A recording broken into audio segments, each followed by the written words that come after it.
Yeah, that's a good question. I mean, I'll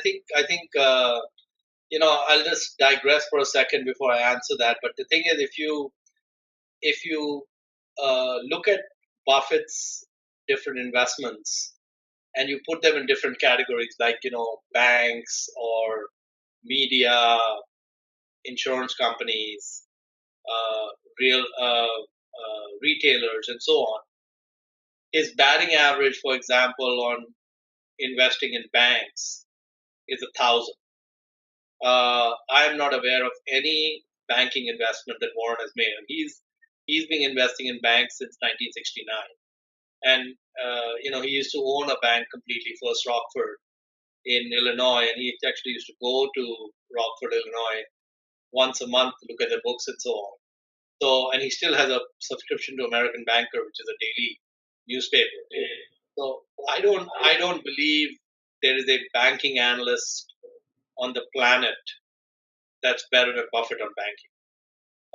I think the guy is so he's never ever been wrong on a bank. But again, if you take the same Warren Buffett and you look at his batting average on retailers, it is horrible. Mistake after mistake after mistake. I mean, most of Berkshire's retail operations are useless. I mean, he's too diplomatic to say it in the annual report because that would make the CEOs of the companies look bad. But most of those jewelry operations they bought, most of those furniture operations they bought, I think Nebraska Furniture Mart is fine, probably Borsham's is fine, but most of those other ones are useless. They haven't delivered anywhere near. In fact, most of them probably have not delivered anywhere near what he's paid for them, and so on. But also again, if you look at Buffett in media, almost 1,000 batting average. Almost always been right on media. So I think, first of all, I think that if you are buying a business which is in secular decline, that has similar attributes to shorting a stock, though not as bad. So I would generally stay away from these businesses. And I used to own Sears, and I got my head handed to me, and I learned the difficult way that. So Sears basically will, no matter how many IQ points you add to Eddie Lampert is a third-rate retailer.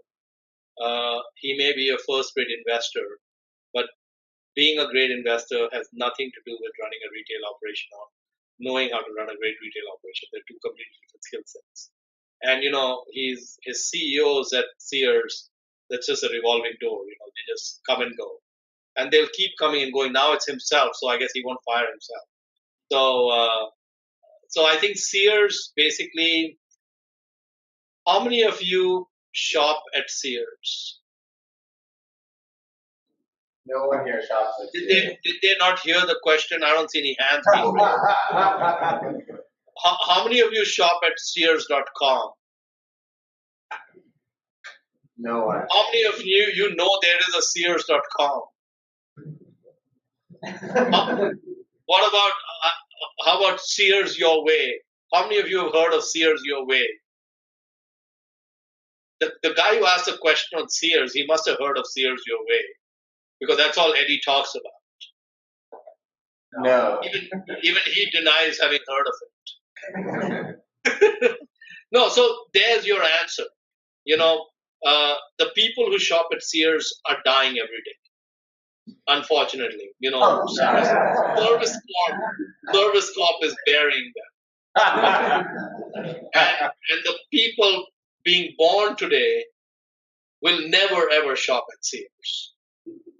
So you have secular guaranteed decline. And one thing about businesses that you have to understand is there are businesses that are recurring revenue. Recurring revenue is an amazing concept that you cannot give enough weight to when you're making the investments. I mean, going back to our favorite stock, Jammu and Kashmir Bank, that is a recurring revenue business.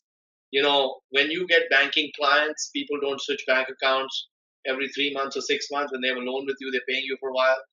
I mean, those relationships just stay forever.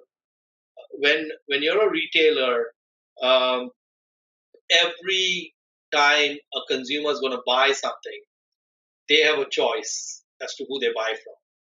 And you can get stickiness, like Amazon. Amazon has a lot of stickiness. Sears at one point had stickiness, but when that stickiness is in decline, reversing that is almost impossible. In fact, Buffett says that he knows of no examples of successful retailer turnarounds. Zero. You know.